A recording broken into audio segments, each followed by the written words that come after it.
साहिब जिंदगी सतनाम।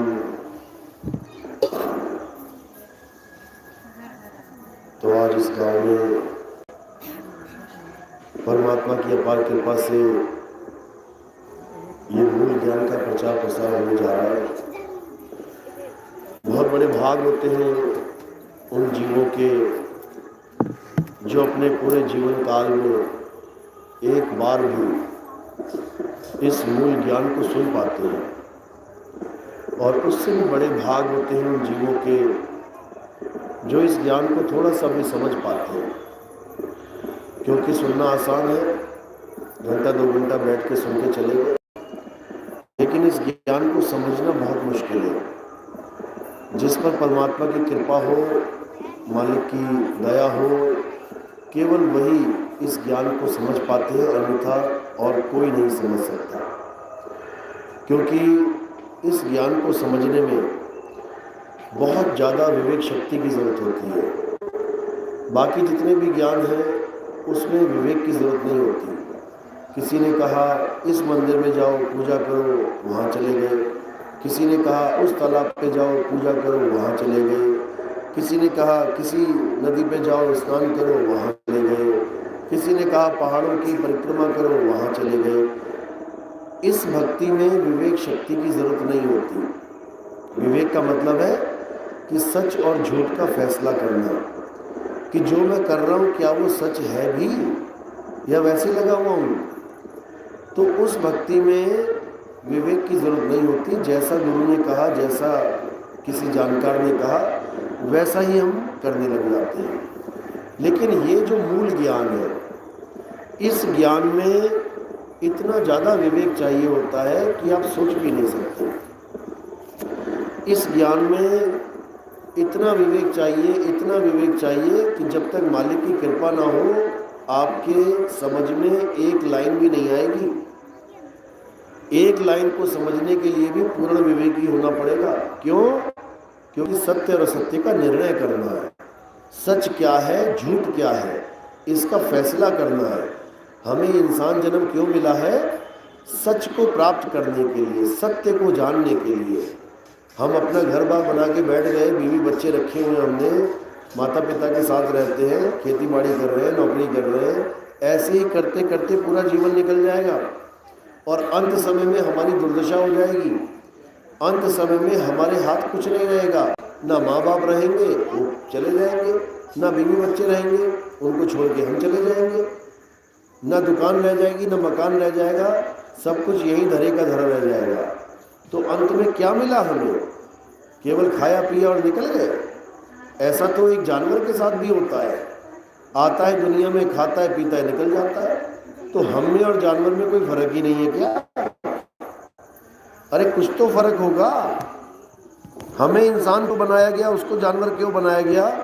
जब तक यही समझ में नहीं आया तब तक अपने जीवन का कल्याण क्या करेंगे?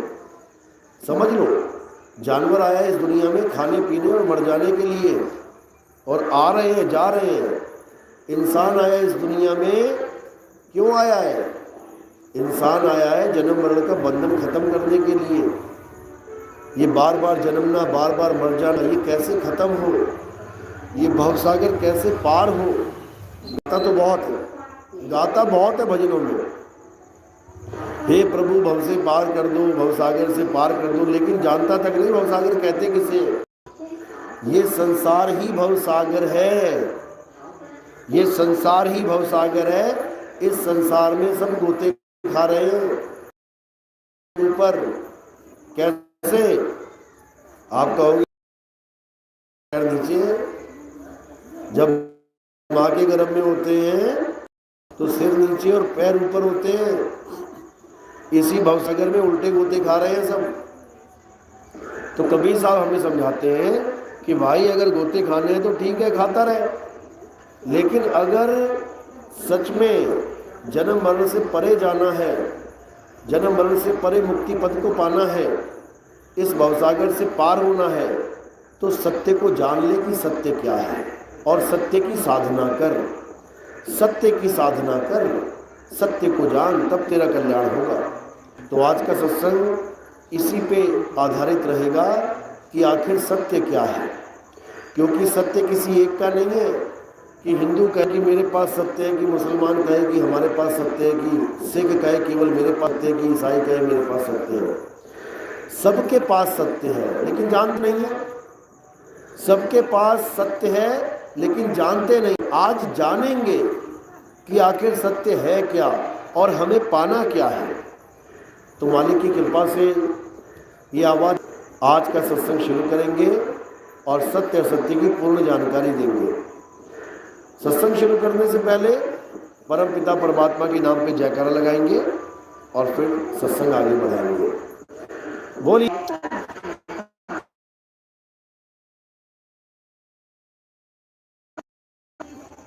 ब्लूटूथ बंद करो बेटा। नहीं कोमल,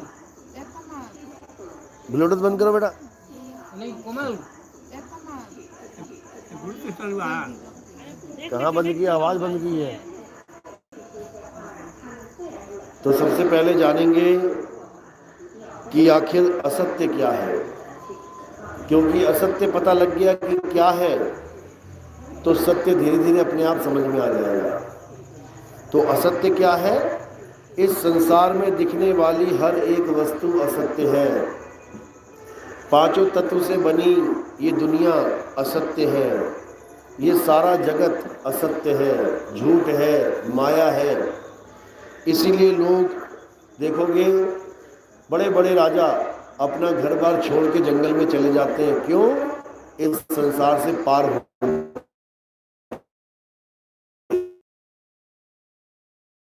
की बनी दुनिया असत्य में क्या बोला गया है? अर्जुन को कृष्ण बता रहे हैं, अध्याय 2 16वां श्लोक। हे अर्जुन, इस दुनिया में दो तत्व हैं, एक असत्य और एक सत्य। असत्य क्या है? जो जन्मता और मर जाता है। अब बुद्धि लगाओ कि क्या जन्मता और क्या मरता है। इस शरीर में जो जन्मता और मर जाता है वो असत्य है। यानी जितने भी शरीर हैं, जितने भी शरीर A to Z, चाहे वो चींटी का है, चाहे वो कीड़े मकोड़ों का है, चाहे वो कुत्ते बिल्ली का है, चाहे वो हाथी घोड़े का है, चाहे वो व्हेल मछली का है, चाहे किसी देवी देवता का है, जितने भी शरीर, जो भी शरीर तुम्हें दिखाई देते हैं ये सब जन्मते और मरते हैं। ये असत्य है। और असत्य क्या है? जो पल पल बदलता है वो असत्य है। आज तुमने पेड़ पौधा लगाया छोटा सा, 1 महीने बाद देखोगे बड़ा हो गया। आज तुमने देखा कि पीपल के पत्ते सब हरे हैं, थोड़े दिनों में देखिए पीले हो गए। आज तुमने देखा तुलसी का पौधा हरा भरा है, 5 7 10 दिन में देखा मुरझा गया। जो एक सी ना रहे वो असत्य है। अब कोई कहे ये मेज है, ये आज भी ऐसी है, कल भी ऐसी रहेगी, परसों भी ऐसी रहेगी, ये तो नहीं बदल रही। बदल रही है। देखते देखते देखते देखते ये मेज कब पुरानी हो जाएगी, कब इसमें छेद हो जाएंगे, कब ये टूटने लग जाएगी, तुम अपनी आंखों से देख पाओगे। यानी ये रोज कमजोर हो रही है, रोज बदल रही है, धीरे धीरे धीरे।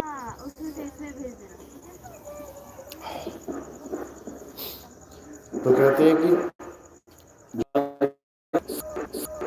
अध्याय 2 16वां श्लोक, उसमें अच्छे से समझा रखा है। अर्जुन, सत्य वो है जो ना तो कभी मरता है और ना ही कभी मरता है। उसका कभी जन्म और मरण नहीं होता। सत्य वो है जो कभी बदलता नहीं, वो अपरिवर्तनशील है। सत्य वो है जो सदा सदा एक रस अखंड अविनाशी है, जो ना तो कभी जन्मता है, ना बदलता है, ना कभी उसका कुछ बिगड़ता है। उसका कुछ बिगाड़ भी नहीं सकता कोई। आप देखोगे जिसकी भी पूजा आज चल रही है, कोई भी पूजा पाठ है, वो खंडित हो जाता है। कई बार सुनने में आता है बहुत बड़ा यज्ञ हो रहा था, राक्षसों ने खंडित कर दिया। क्या कर दिया? उसमें कंकाल फेंक दिए, मांस फेंक दिया, तो यज्ञ खंडित हो गया। मूर्तियाँ देखो मंदिर में, एक से एक भव्य मूर्ति, महंगी से महंगी मूर्ति लेके आते हैं, उसमें प्राण प्रतिष्ठा भी करते हैं। लेकिन थोड़े दिनों में सुनने में आता है कि मूर्ति खंडित हो गई और उठा के उसको मंदिर से बाहर रख दिया गया। तो ये सब क्या है? ये वो चीज़ें हैं जो खंडित हो जाती हैं। इसकी पूजा करने से आप कभी अखंड को प्राप्त नहीं कर सकते। पूजा तो चलती रहेगी जीवन भर, पूजते रहो, लेकिन जिसको प्राप्त करना है उस परमपिता परमात्मा को, वो नहीं कर पाओगे। कारण क्या है? क्योंकि तुमने खंडित वस्तुओं को ही पूज लिया, अखंड को नहीं जान पाए। अखंड क्या है? कृष्ण जी समझाते हैं, हे अर्जुन, जिसको शस्त्र काट ना सके, जिसको अग्नि जला ना सके, जिसको वायु सुखा ना सके, जिसको जल भिगो ना सके, वो अखंड है। क्या अखंड है? हे अर्जुन, ये आत्मा अखंड है। इस आत्मा को ना तो कोई शस्त्र काट सकता है, ना अग्नि जला सकती है, ना वायु सुखा सकती है, और ना जल भिगो सकता है। आत्मा का कोई कुछ नहीं बिगाड़ सकता। आत्मा अजर अमर अविनाशी है, इसमें कोई संदेह नहीं। तो क्या करना है? हे अर्जुन, लोग आत्मा को जान लेते हैं, इस मनुष्य जन्म में जो आत्मदेव की पहचान लेते हैं, उनका जन्म और मरण सदा सदा के लिए खत्म हो जाता है। उसको बार बार मरने की जरूरत नहीं पड़ती। केवल एक बार उसकी मृत्यु आएगी, और वो भी उसे मार नहीं पाएगी। वो केवल शरीर को त्यागेगा, मरेगा नहीं।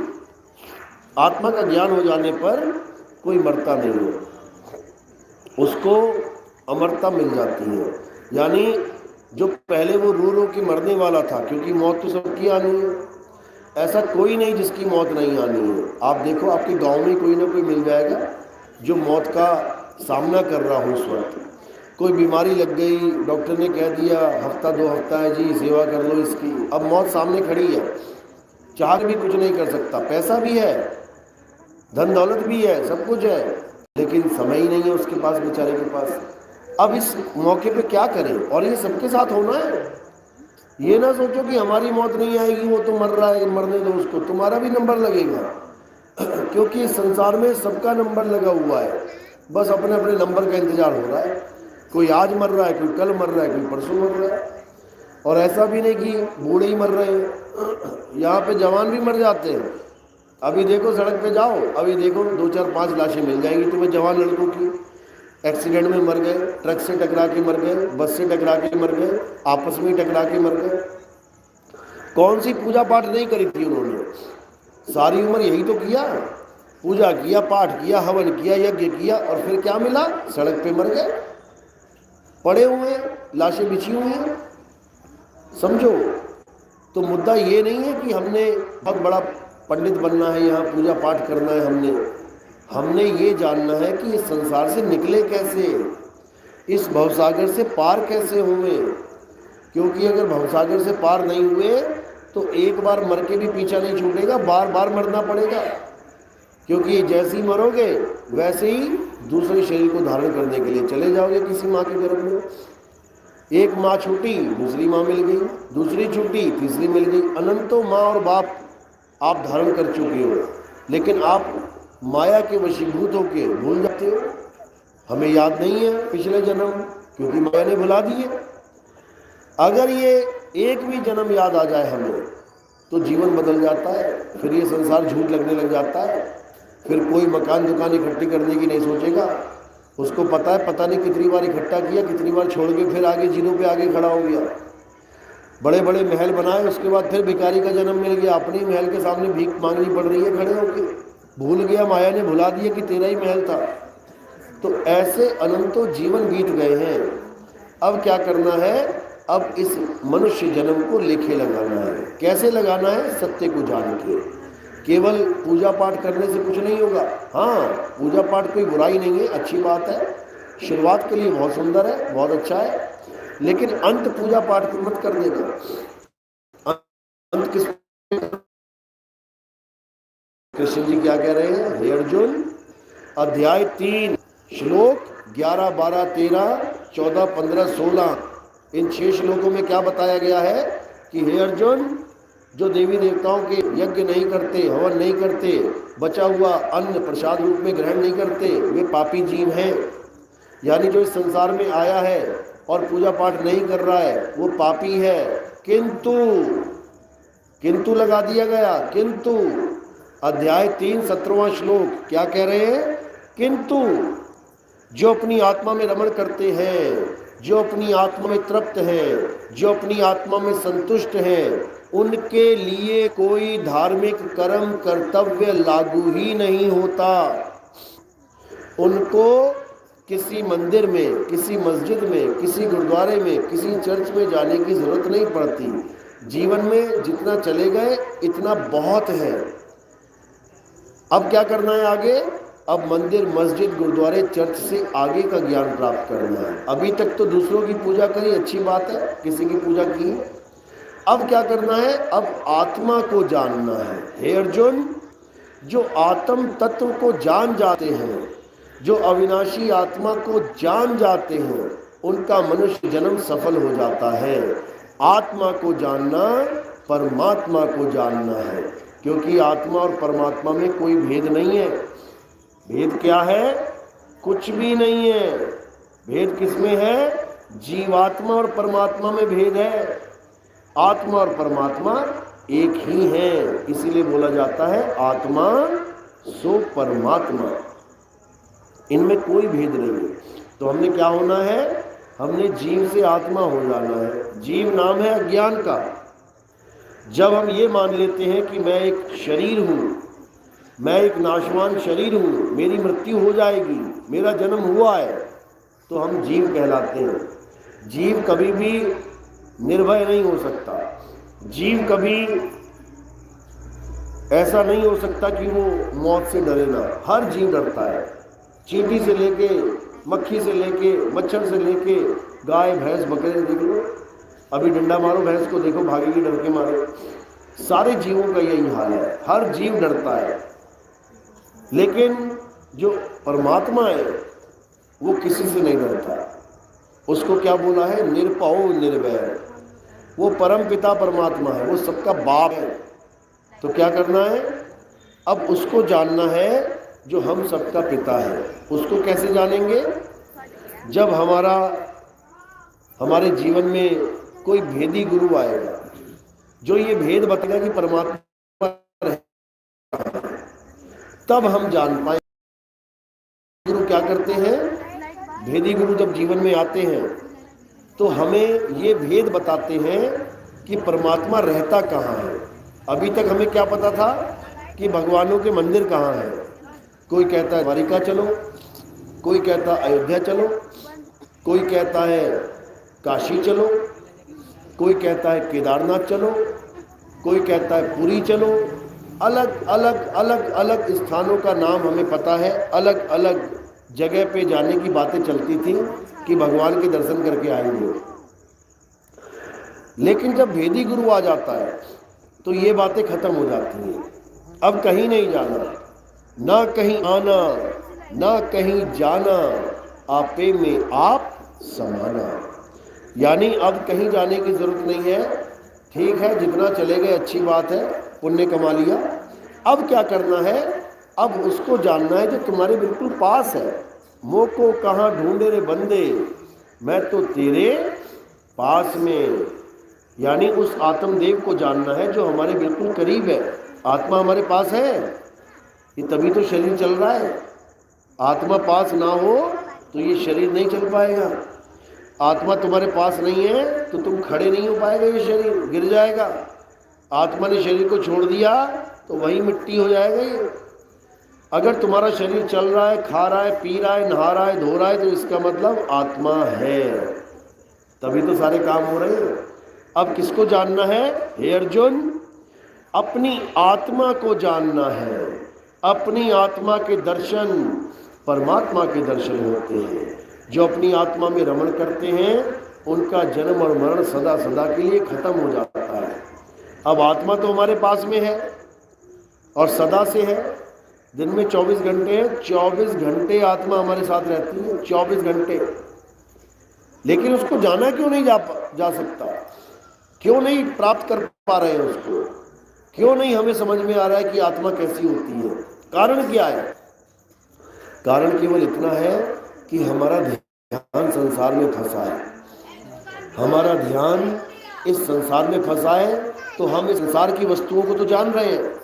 ये कुत्ता आ गया, बिल्ली आ गई, हाथी आ गया, घोड़ा आ गया, ये दाल इतने किलो की है, चावल इतने रुपए किलो है, ऐसा है वैसा है। ये सारा संसार में हमारा ध्यान फंसा हुआ है, इसलिए हम आत्मा का ध्यान नहीं कर पाते। अब गुरु क्या करेगा? गुरु सारे संसार से तुम्हारा ध्यान हटा के आत्मा में लगवा देगा। तो क्या हो जाएगा? संसार में ता से पड़ गई दूर और सूरत बांध स्थिर करो, आठों पहर हुजूर। यानी सूरत फंसी संसार में, इस संसार में जितनी भी चीजें हैं इसी में ध्यान फंसा हुआ है सबका। किसी का सोने में, किसी का चांदी में, किसी का नोट में, किसी का कहीं, किसी का कहीं। सूरत बांध स्थिर करो, यानी अपने ध्यान को स्थिर करो। कहाँ? आत्मा में स्थिर करो। हे अर्जुन, आत्मा में रमण करो। रमण मतलब रम जाओ, संसार को छोड़ो, माया को छोड़ो और आत्मा में रम जाओ। उससे क्या होगा? जैसे दूध में मथने के बाद घी प्राप्त होता है, ऐसे ही आत्मा में रमने के बाद परम पद प्राप्त होता है। परम पद यानी जन्म मरण से परे की अवस्था। यानी तुम आत्मा में रम के आत्मा ही हो जाते हो।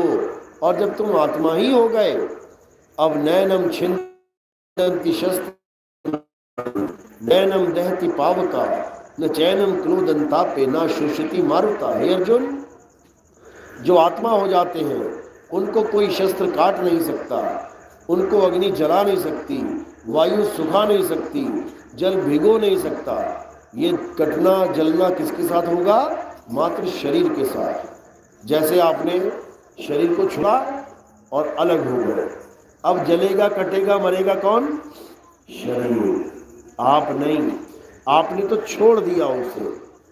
जिसने पकड़ा था शरीर को छोड़ दिया, तो कौन मरा? शरीर मरा, क्योंकि शरीर को पकड़ा हुआ था। आपने शरीर छोड़ा, शरीर गिर गया। आप थोड़ी नहीं गिर गए, आप थोड़ी नहीं मर गए। आप अमर हो, अविनाशी हो, लेकिन भूले बैठे हो कि मैं कौन हूँ। तुम्हें लगता है कि मैं एक दिन मर जाऊंगी, एक दिन सबने मरना है। मेरी सास मरने वाली है, मेरा चाचा मरने वाला है, मेरी माँ मरने वाली है। कोई नहीं मरने वाला। इस संसार में कोई मरता ही है, क्योंकि सब अविनाशी हैं। गलती से तुम शरीर को अपनी माँ मान बैठी हो कि ये शरीर क्या है? मेरी माँ है। माँ नहीं है, ये 5 तत्वों का पुतला है जो 5 तत्वों से बना है और 5 तत्वों में लीन हो जाएगा। यही माँ को जब मिट्टी में दफना दिया जाएगा तो मिट्टी के साथ मिट्टी हो जाएगी। अब ढूंढो जाके माँ कहाँ है? मिट्टी हो गई वो तो आज तक मिट्टी को माँ समझते रहे, जबकि माँ कौन है? माँ वो है जो ये मिट्टी चला रही है, उसको जानो। माँ आत्मा है, भाई आत्मा है, चाचा मामा नाना आत्मा है, हम तुम आत्मा हैं। एक दूसरे को शरीर करके मत जानो। शरीर तो हमारा एक साधन मात्र है, चलने का, खाने का, पीने का, इस दुनिया में व्यवहार करने के लिए शरीर मिला है। ये मिट्टी का लोथड़ा है, मांस का लोथड़ा है। शरीर हम नहीं है, हम तो शरीर छोड़ देंगे। तो हमने क्या करना है? अपने स्वरूप को जानना है, आत्म स्वरूप को जानना है। जो आत्मा को जान लेते हैं वो परमात्मा को जान लेते हैं। इसीलिए कृष्ण जी ने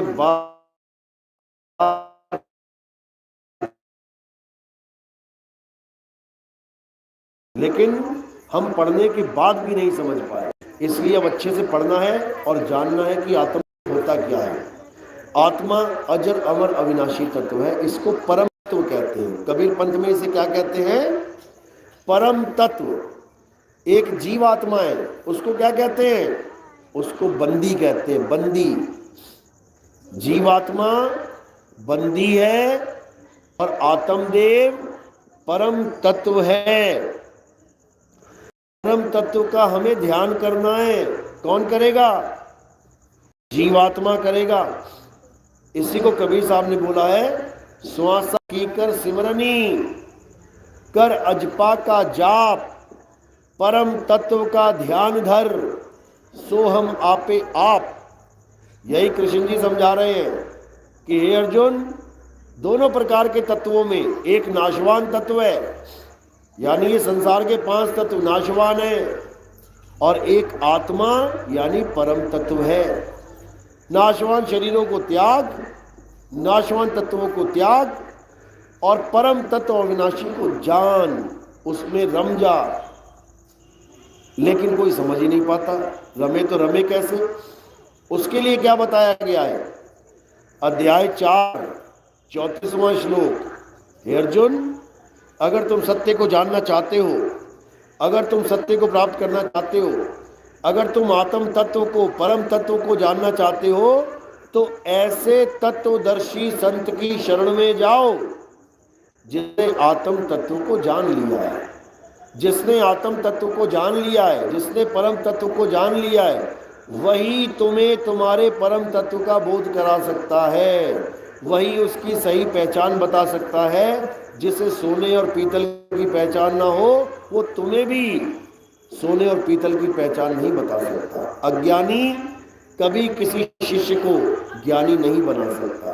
इसलिए कबीर साहब ने कैसे गुरु की वंदना बोली है? शब्द विवेकी पारखी।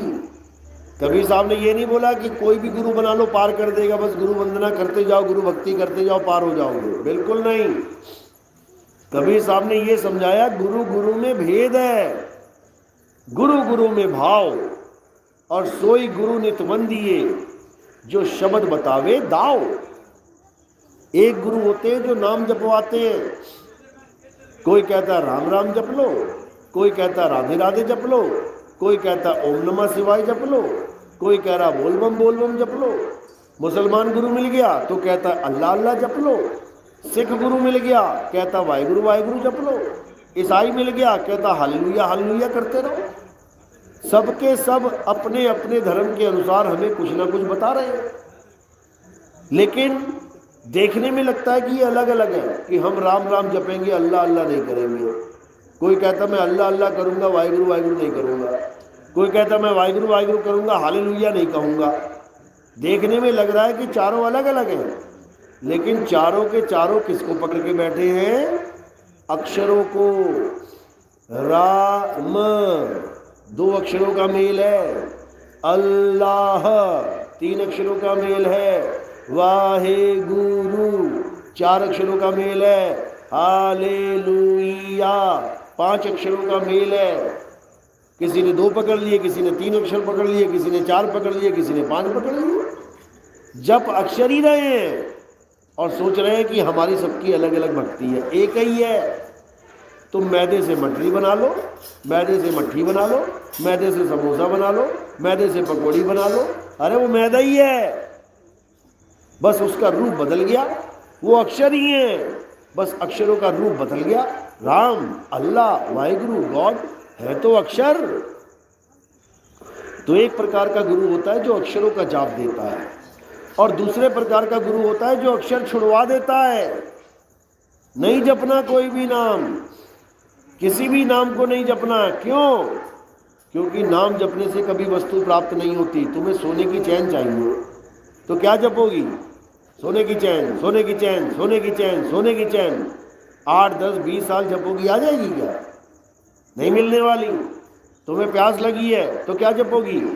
पानी पानी पानी पानी पानी। अंग्रेज क्या जपेगा? Water water water water. तो पानी मिल जाएगा क्या? नहीं मिलेगा। यानी नाम जपने से प्राप्ति नहीं होती है। नाम जपने से किसी भी चीज को प्राप्त नहीं किया जा सकता। तुम्हें आलू टमाटर चाहिए तो लेके आती हो खरीद के, कि जपती हो घर में बैठ के? आलू टमाटर आलू टमाटर आगे तुम्हारे सामने नहीं आएंगे, समझो। तो क्या करना है? गुरु धारण करना है। वो क्या करेगा? वो नाम छुड़वा देगा। जो नाम तुम जपते हो छोड़ दो, और क्या करो? हे अर्जुन, आत्मा को जानो, आत्मा को पहचानो।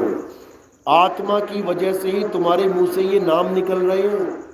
हिंदू के मुंह से निकला जय श्री राम, आत्मा की वजह से।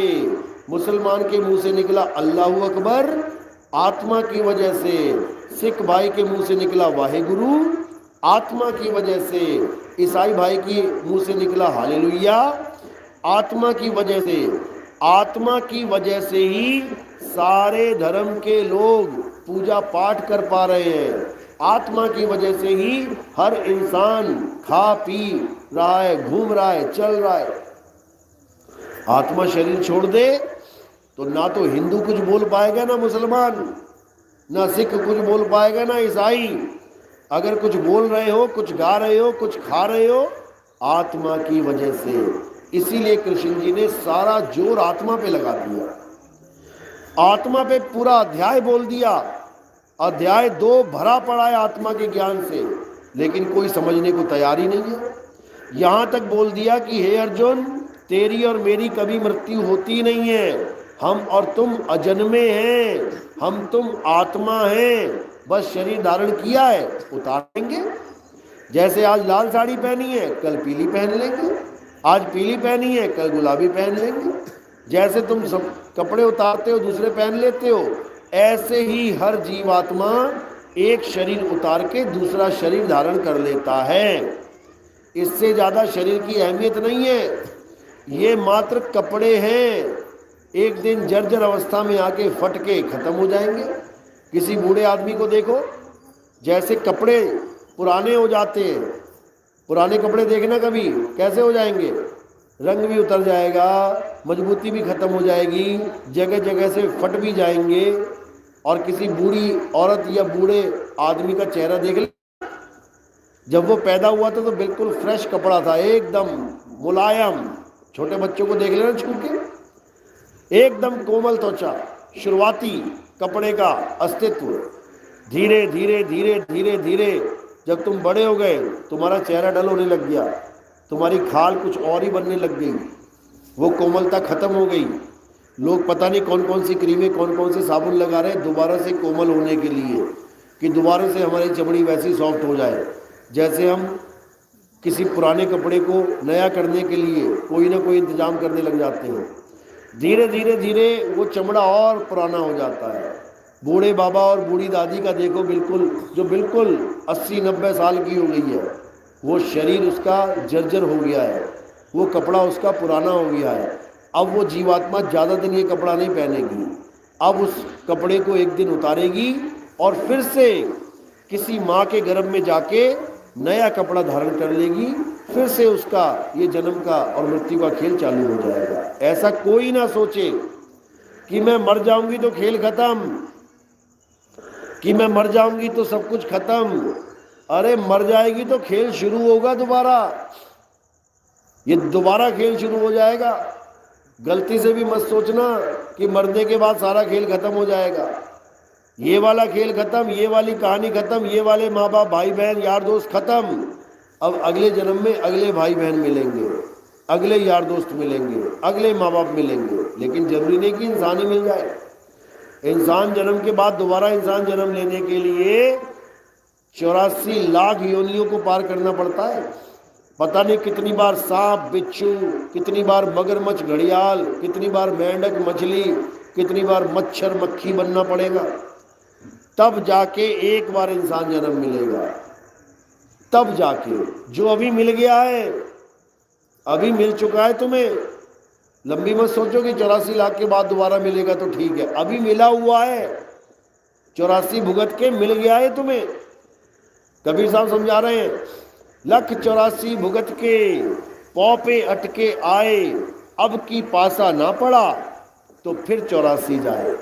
84 लाख जन्म भोगने के बाद एक बार जो मनुष्य जन्म मिलना था वो तुम्हें मिल गया है। अब इसको सफल करना है। कैसे सफल करेंगे? उस आत्म तत्व को जान के सफल करेंगे, उस परम तत्व को पहचान के सफल करेंगे, उस परम तत्व में रमण करेंगे। रमण 24 घंटे उसका ध्यान करेंगे, अपनी सूरत को, अपने ध्यान को उसमें रमा देंगे। तब समझो कि अब कल्याण होना निश्चित है।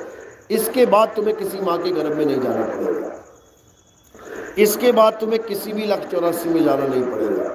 अभी तालाब के, गांव के तालाब में अगर पता लग जाए कि कोई मगरमच्छ है, एक भी बंदा अंदर ना घुसेगा उसके, ना भैया, पकड़ देगा, मार देगा, खा लेगा। और 84 लाख में उसी नदी में, उसी तालाब में तुम्हें पैदा होना पड़ेगा। मछली बन के आ गए, मगरमच्छों के बीच में से निकल के जा रही हो, रोज तुम्हारे मौत तुम्हारे सामने खड़ी है, कहाँ जाओगी तालाब छोड़ के? रोज मरना पड़ेगा। अलग बिल्ली बन गए तो कुत्ते मारेंगे, कुत्ते बन गए तो बाघ मारेंगे, बाघ मर गए बन गए शेर मारेंगे। मरना पड़ेगा, बार बार मरना पड़ेगा। इसलिए क्या करना है? अब जन्म मरण से न्यारा संतो, जन्म मरण से न्यारा ऐसा देश हमारा संतो, ऐसा देश हमारा। यानी एक ऐसा देश है जो जन्म और मरण से परे है, जहां हम रह रहे हैं अभी। इसका नाम क्या है? मृत्यु लोक। यानी हम किस लोक में रह रहे हैं? साक्षात मृत्यु लोक में। यहां तो मरना ही मरना पड़ेगा। और कबीर साहब कहां कह रहे हैं कि कहां ले चलेंगे तुम्हें? अमर लोक में। और वो भी अमर करके। तुम्हें पहले अमर करेंगे, तब तुम्हारी एंट्री होगी अमर लोक में। क्योंकि अमर लोक में कोई नाशवान वस्तु जा ही नहीं सकती, अमर लोक में कोई नाशवान काया जा ही नहीं सकती। इसलिए कबीर साहब समझा रहे हैं, अमर करूं सतलोक पठाऊं और ताते बंदी छोड़ कहूं। यानी सबसे पहले मैं क्या करता हूं? इस जीव को अमर कर देता हूं। अमर हो जा। अब अमर हो गया, अब चल सतलोक। यानी पहले मैं ये भरम तोड़ देता हूं कि तुम कभी मरोगे, तुम कभी नहीं मर सकते। गाते तो हो तुम, ईश्वर अंश जीव अविनाशी। जीव कौन है? तुम ही तो हो। जीव अविनाशी बोला है, तुम ही हो अविनाशी। लेकिन सब अपनी डेट ऑफ बर्थ लगा के बैठे हुए। मैं इस तारीख को पैदा हुआ, मैं इस तारीख को पैदा हुआ, मैं इस तारीख को पैदा हुआ। अगर तुम इस तारीख को पैदा हुए हो तो किसी तारीख में मरना भी पड़ेगा। अविनाशी को समझा दिया गया है कि तू मरेगा, बस यही अज्ञान है। तो कबीर साहब क्या करते हैं? पहले अविनाशी को जगाते हैं कि जग जा, तू मरने वाली चीज है ही नहीं, तू अमर है। जग जा, अभी भी जग जा। इससे पहले कि मौत आए जग जा। मौत तुझे मार तो नहीं पाएगी, लेकिन तुझे नए शरीर में डाल देगी। उसके बाद भुगत भटकता रहे। तो इसलिए साहिब क्या कह रहे हैं कि अमर करूं सतलोक पठाऊं। सबसे पहले अमर करेंगे। कैसे करेंगे? आत्मा का ज्ञान देके करेंगे। धीरे धीरे धीरे धीरे धीरे धीरे जब भजन भक्ति करोगे तब तुम्हें आत्मा का अनुभव होगा। और जब आत्मा का अनुभव होगा तब तुम्हें समझ में आ जाएगा कि मैं शरीर हूं ही नहीं, तो आत्मा हूं, मैं तो अजर अमर अविनाशी हूं। जब ये पता लग गया कि मैं अजर अमर अविनाशी हूं, तो कबीर साहब की पहली जो वचन लाइन है वो पूरी हो गई। अमर करूं। आत्मज्ञान देके कबीर साहब आपको अमर कर देते हैं। अब दूसरी लाइन, सतलोक पठाऊं। यानी अब तुम्हारी सुरता कहाँ रहेगी? सत्य में रहेगी, सतलोक में रहेगी। अब वो संसार में नहीं आएगी। यानी तुम्हें यहाँ से पठाऊं, यानी निकाल के वहां ले जाऊंगा। ताते बंदी छोड़ कहूं। इसीलिए मैं बंदी छोड़ कहलाता हूं। बंदी यानी कैदी, और छोड़ यानी छुड़वाने वाला। कैदी कौन? जीवात्मा। जीवात्मा कैदी है, आत्मदेव छुड़ाने वाला है। इसीलिए गुरु ग्रंथ साहब में वाणी क्या बोली है? आत्मदेव पूजिए। कि अगर किसी की पूजा करना चाहता है मेरा सिख, तो आत्मदेव की पूजा करे, ना कि इन अक्षरों के मंत्रों के जाप में फंस जाए, ना कि किसी मूर्ति के किसी और नाशवान वस्तु के चक्कर में फंस जाए, ना तो किसी पर्वत के चक्कर में फंस जाए, ना ही किसी नदियों के स्नान के चक्कर में फंस जाए। ये सब मना है। आत्मा के ज्ञान में ये सब मना है। हे अर्जुन, जो आत्मा में रमण करते हैं, आत्मा में तृप्त हैं, उनके लिए कोई धार्मिक कर्म कर्तव्य, उन्हें कुछ भी करने की जरूरत नहीं है। बिना कुछ किए उनकी मुक्ति हो जाएगी, उनको परम पद मिल जाएगा, उनको परमात्मा मिल जाएगा। तो क्या करना है? आखिरी लाइनों में समझा रहा हूं। नाशवान तत्वों को त्याग देना है, नाशवान पूजा पाठ को छोड़ देना है, नाशवान मंत्र जाप को छोड़ देना है, और अविनाशी आत्मा को जानना है। इससे सबका कल्याण अब आत्म तत्व को जानना है, आत्मा में रमण करना है और आत्म ज्ञान प्राप्त करना है। बोलिए परमपिता परमात्मा सदा ही जय हो। साहिब बंदगी सतनाम। तो दया मालिक की हो तो ये ज्ञान समझ में आता है, बिना दया के ये ज्ञान समझ में नहीं आता। तो ठीक है, आज पहला दिन है, समझ में आई बात थोड़ी सी, धीरे धीरे और समझ में आएगी। उसके लिए क्या करना, आवाज आ रही है, जो भी लोग सुन रहे हैं अपना मोबाइल उठाएंगे और उस पर क्या टाइप करेंगे, नितिन दास के सत्संग। जब आप नितिन दास के सत्संग लिखेंगे तो वहाँ पे हमारे सत्संग आ जाएंगे। आप धीरे धीरे धीरे हर सत्संग को सुनना शुरू कर देना। धीरे धीरे ऐसी जागृति हो जाएगी, ऐसा ज्ञान समझ में आने लग जाएगा। उसके बाद कोई भी अज्ञानी गुरु या किसी, जितने भी ज्ञानी बैठे हैं वो सब आपके सामने फीके पड़ेंगे। आपको वो दिव्य ज्ञान समझ में आ जाएगा कि आपके एक भी सवाल का जवाब सामने बैठा गुरु नहीं दे पाएगा। ऐसा दिव्य ज्ञान आपका प्रकट हो जाएगा और मालिक की कृपा रही तो धीरे धीरे धीरे आप उस परम तत्व को भी जान पाएंगे, जिसे जानने के बाद ये जन्म और मरण का खेल ही खत्म हो जाता है और आप सदा सदा के लिए मुक्त हो जाते हैं। बोलिए परमपिता परमात्मा की सदा ही जय हो। साहिब बंदगी सतनाम। अब आरती का समय है। आरती कैसे करते हैं, थोड़े से फूल लेने हैं और मेरे सिर के ऊपर रख देने हैं। सिर के ऊपर क्यों रखवाते हैं हम फूल, क्योंकि ये आरती आत्मा की आरती है, ये नाशवान शरीरों की आरती नहीं है। इसलिए किसी ने भी पैरों में फूल नहीं रखने हैं, सीधे डायरेक्ट मेरे सिर के ऊपर फूल रखेंगे। सिर के ऊपर रखने का मतलब क्या होता है कि हमने पूरी काया को बाईपास कर दिया, हमने पूरी काया से परे इन फूलों को समर्पित कर दिया, आत्मदेव के चरणों में समर्पित कर दिया। इन्हीं शब्दों के साथ आज का समाप्त करते हैं। बोले सतगुरु बंदी छोड़ सतगुरु सत्य कबीर साहिब की सदा ही जय हो। सतगुरु मदनपति साहिब की सदा ही जय हो। सतगुरु दूलमपति साहिब की सदा ही जय हो। सतगुरु दीवान जवाहरपति साहिब की सदा ही जय हो। सतगुरु राम सेवक साहिब की सदा ही जय हो। सतगुरु वैरागपति साहिब की सदा ही जय हो। कलीनापुर धाम की सदा ही जय हो। साहिब बंदगी जय।